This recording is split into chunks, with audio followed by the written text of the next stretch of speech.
Are you having trouble seeing what you're doing while you're welding? Maybe the weld area is a little bit hazy and you're just having trouble focusing on what you're doing underneath the hood. And then it might be affecting what your welds look like, and then fabricating anything is just way harder. So if you're having any issues with visually seeing what you're doing while you're welding, you came to the right place, because in this video, I'm gonna be going over all the things you can do to make your vision as clear as possible when you're welding. So first things first, before you even start welding, or before you even put on a welding hood, you first gotta determine what is the distance do you need to be from your weld joint, whatever you're fabricating. What's that distance that you need to be able to see that object clearly?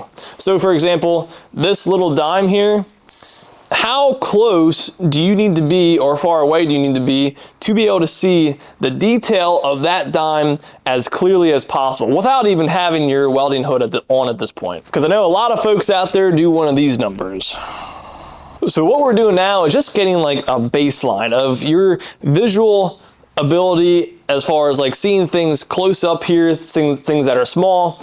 And if you need glasses like readers or prescription glasses to be able to see things that small, that's another thing to kind of take note. And this is all things to just keep in mind when you're welding and you have a hood on. All right, I gotta be so close to the weld, and I gotta have my glasses on, or I don't need my glasses on. So once you're able to check that box and say, all right, I can see clearly something small like this when it's pretty close to me in detail, then you can kind of just check that off and be like, all right, that's something I don't have to worry about. I can visually see something clear without a welding hood on. Then it only leaves you with two things that could potentially be inhibiting your view, and that is your welding hood and your body positioning. So when it comes to welding hoods and how it affects your vision when you're trying to weld, the first thing I'm gonna say here is that light reflection right there off of your lens. That is so annoying when you're trying to weld. This is probably one of my most annoying pet peeves when I'm trying to weld, is trying to weld with that light reflection coming off of your inside of your lens right there. It's like you can't see what you're doing.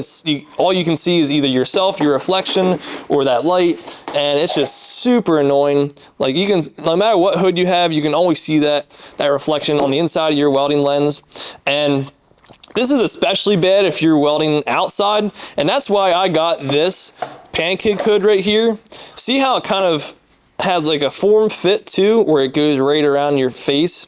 It blocks out all that light that comes in behind you, and it just seals up right around your face. And I've used this hood a ton over the years, doing a lot of job site work and mobile repairs, and did a lot of welding outside. This hood has come in clutch so many times. There were so many times where like your back is to the sun and the sun is coming directly behind you, and if I wouldn't have had this design fit closely to my face, and if there would have been any sort of gap that would have been let in light, I would have been absolutely blinded by that sun reflection, and I wouldn't have been able to weld. So it's just like this hood is so nice for outdoor welding. So when you're welding with something like this, you have all this space here all around your headgear and behind you that lets in all that light, and it's just super annoying because it just is really distracting for me, at least. So that's why I like these pancake hoods right here. It's like super handy. It just blocks out all that light, and you can see exactly what you're doing with no reflections getting in the way of your focus. So that's more for like outdoor stuff that I've used mainly for, but even inside stuff, I've used that too, and it's really, really nice. Now, one thing to try if you're at home, and I've seen a lot of guys do this on their welding hoods, if you're having issues with light reflections and you just want to try it out and see how it is without them, try getting like a towel or a rag or something, and try like taping it to the back side like this. And that way, when you have your hood on, it blocks out any sort of light that can come from the back. So just try taping it for starters, and just see how you like it. See if it blocks out those light reflections, and see if it helps you out. See if it helps you visually see the weld better. And if you do like it, I've seen guys where they actually rivet this to their helmet, and it's just all the time. So that's another thing you can try too. Hey guys, what's going on? It's Luke. If you're having any issues or struggles with learning how to weld, believe me, I know what it's like trying to figure it out on your own, and it sucks. That's why I created my very own Weld Help community group on Facebook. It's absolutely free, and once you join, you can upload a picture and you can ask how to fix what you're struggling with, and I can directly help you out there. So make sure you join today if you're learning how to weld to make the learning process a ton easier and struggle way less. So let's get back into the video. Now, another big thing when it comes to hoods like this is keeping these lenses inside and out, keeping those nice and clean, and try to keep them as spark free as possible. Like you see, like this guy here, this thing is absolutely smoked. It's like all hazy and crazy, and even this one I've been letting go for a while too. This is getting really bad. So I can hardly see through that anymore. It's just, I don't even know if you can see that. Yeah, it's just super bad, and it's just really hard to see through. That really hinders your focus and your viewing, and it just really, yeah, it really is annoying to weld with. So keeping those things nice and clear and clean, that helps your vision a ton.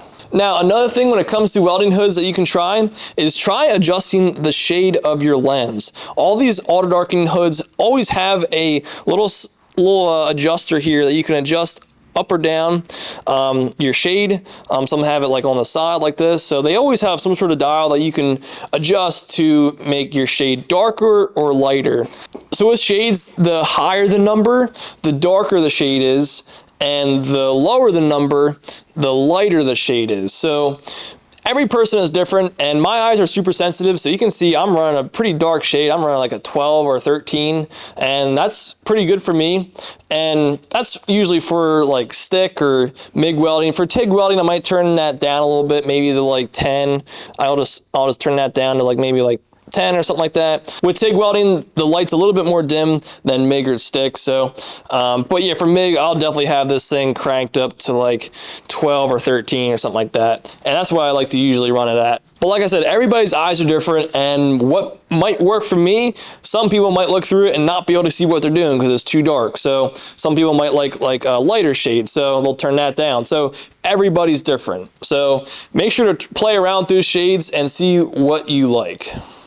Now, while we're inside the welding hood, I'll go over one last thing you can do, and that is, see these little slots right here on top of the lens on the inside? Every hood has this. So it's like a little slot on top of your clear lens. Even this guy, I'm pretty sure has one.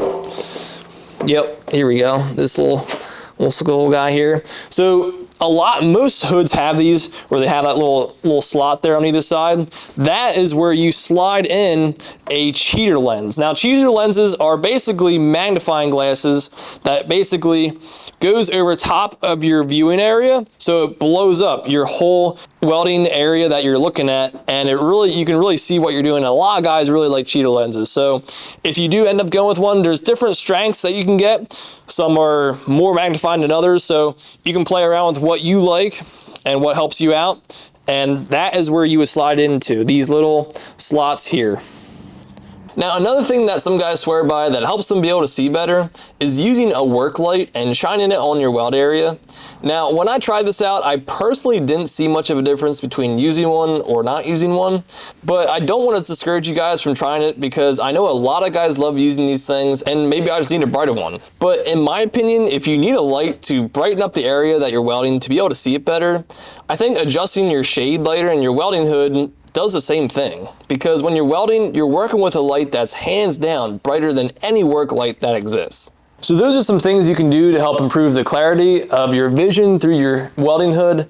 But there's another aspect that kind of comes into play here, and that's your body positioning and your line of sight at the weld. So when it comes to body positioning, this all depends on the situation and what joint you're working with and what position you're welding in. But in general, you always want to shoot for the best line of sight possible and position yourself in a way that you can see the weld puddle and the weld joint as clearly as possible. And especially with MIG welding, you have that big nozzle on the end of your gun that can really affect your view of the weld puddle or your weld joint. And depending on how you have that angled and where you're positioned at, like that's gonna really kind of block your view sometimes. All right, so I want to open up a can of worms with you guys here for a second. I've gotten a lot of comments on some previous videos of mine going over this whole gun angle topic. I think it's kind of comical how some people are just absolutely die on the hill of how your gun angle has to be a push angle, and if it's not, your welds will fail, they'll break, they'll just absolute trash welds if you do anything other than a push angle with your gun. Like, this is just blatantly false, just false information. Like, it doesn't matter if your gun angle is a little bit of a push angle or a pull angle. Like, so Weld.com, in my opinion, has completely ended the debate here in one of their previous videos. I'll leave a link to that in the description below if you want to check it out. And yeah, make sure to watch it for yourself. Don't just take my word for it. These guys took every variable out of the situation and they mechanically set everything, like the gun angle,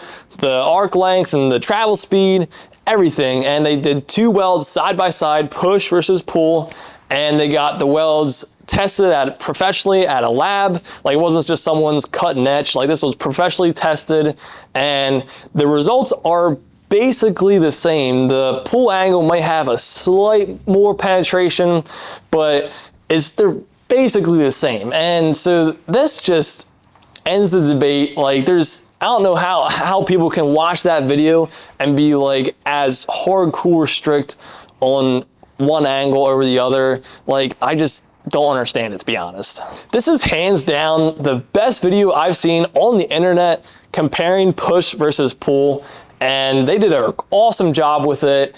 And like I said, I'll link that in the description below for you guys. Now, obviously, if you have a crazy gun angle, like way tilted back or way tilted forward, like, yeah, it's gonna weld like crap and it's not gonna penetrate right. But just a slight angle one way or the other so you can see the weld puddle right or see the joint better, like, it's not that much different. It's basically the same. So the truth here is, when it comes to gun angle, it all depends on the situation, period. If you're in the flat position like this and you need to tilt your gun one way or the other to be able to see the weld or the joint properly, you can do that. It's not gonna affect penetration at all. And in other positions, your angles are gonna change, whether you're in like vertical or overhead, horizontal. Like, it's all gonna be different depending on how gravity's fighting you or how you wanna place that weld in there to make it look decent and get decent penetration. So it's always important to determine what situation we're in and let that situation dictate on how you position yourself and how you angle your gun in order to weld out that joint properly, get good penetration, and give you a solid looking result at the end of the day. All right, guys, so let me know in the comments down below if this video was helpful at all. And if you're having any sort of issues with your MIG welds, I made a ultimate MIG welding troubleshooting guide to kind of walk you through some potential things that could be tripping you up. So make sure to check out that video right here.